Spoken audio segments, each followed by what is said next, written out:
अमावस की रात थी और करहूर नामक पर्वतीय नगर की तलहटी में स्थित थारदन घाटी एक रहस्यमय चुप्पी से ढकी हुई थी, जहां ना पत्ते हिलते थे न पशु बोलते।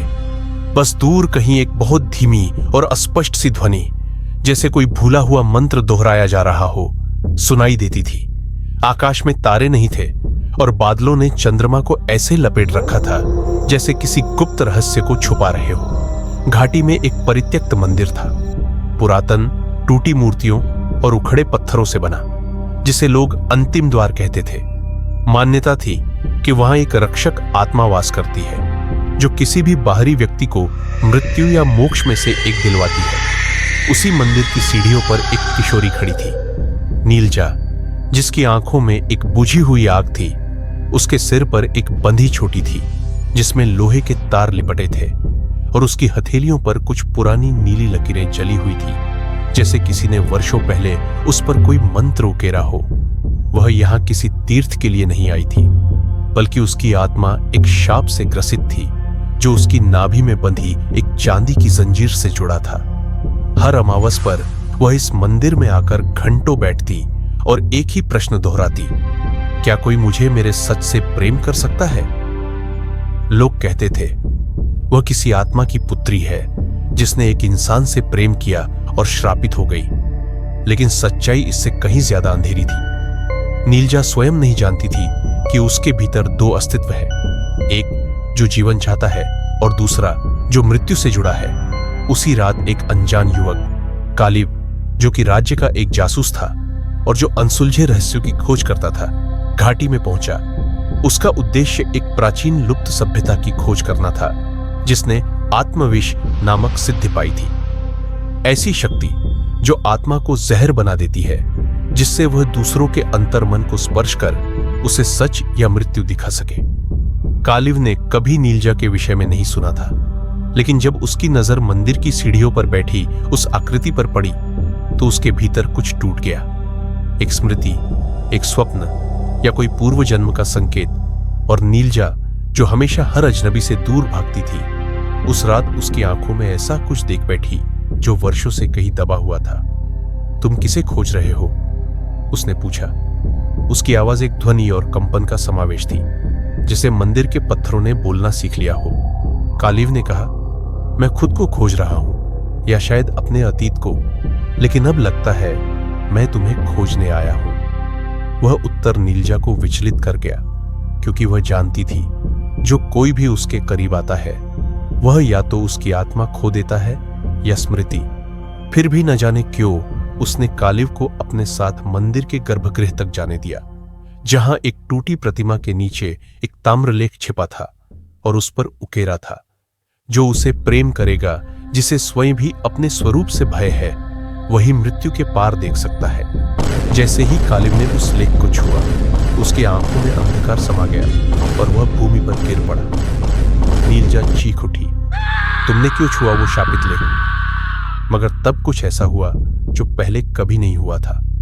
उसका शरीर जर्जर नहीं हुआ, बल्कि उसकी हथेली में नील प्रकाश चमकने लगा और उसकी आंखें पहले से तेज हो गई, जैसे वह देख सकता हो नीलजा के भीतर का सब कुछ। उसने उसकी ओर देखा और कहा, तुम कौन हो? मैं तुम्हें क्यों जानता हूं? Component placement. नीलजा सिहर गई, क्योंकि तुम वही हो जिसने पिछले जन्म में मेरा विश्वास तोड़ा था और मैं आत्मविष बनी। उनका पूर्व जन्म एक रहस्य था, जिसे समय ने दफन कर दिया था। लेकिन उस रात कालचक्र ने घूमना शुरू कर दिया और दोनों की आत्माएं जाग उठी। वे पहले भी प्रेमी थे, एक साधक और एक तांत्रिका, जिनका प्रेम एक असंभव प्रयोग में तब्दील हो गया था, जहां उन्होंने मृत्यु को प्रेम से हराने की कोशिश की थी और असफल रहे थे।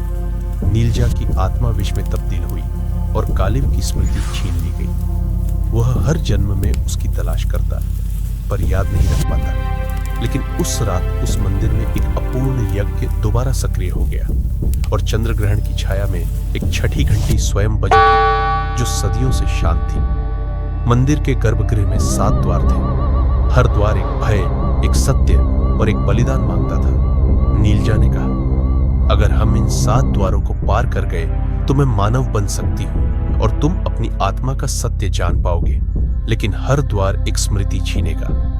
कालीव ने मुस्कुराते हुए कहा, अगर हर स्मृति के बाद भी तुम्हें पहचान पाया तो यह प्रेम होगा।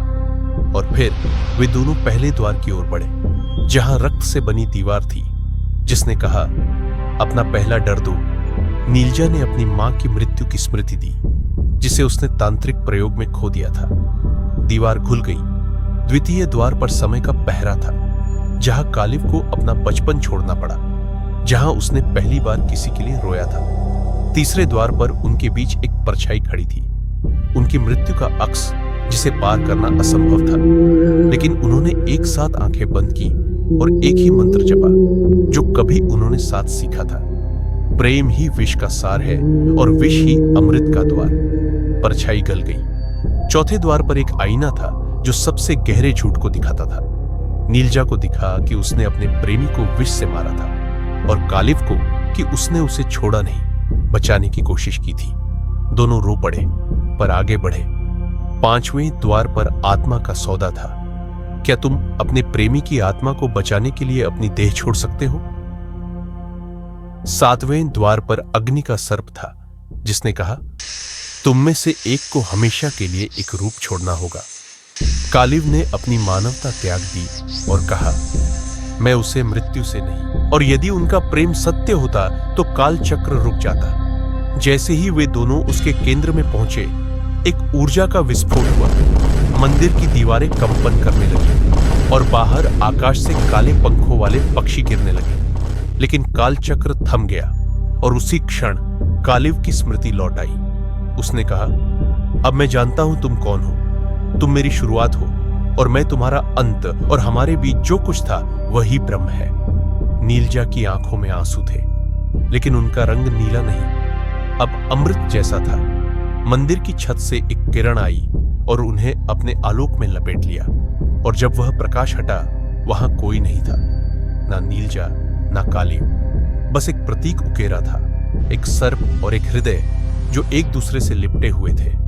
कहा जाता है वे अब हर युग में जन्म लेते हैं, हर बार अपने प्रेम की परीक्षा देने, हर बार एक दूसरे को खोजते हुए। और यदि कभी अमावस की रात उस मंदिर में कोई प्रेमी अपनी सच्चाई लेकर जाए, तो वह द्वार फिर से खुलता है और एक नई कथा जन्म लेती है, क्योंकि प्रेम और विष दोनों जब एक हो जाए तो मृत्यु स्वयं झुक जाती है।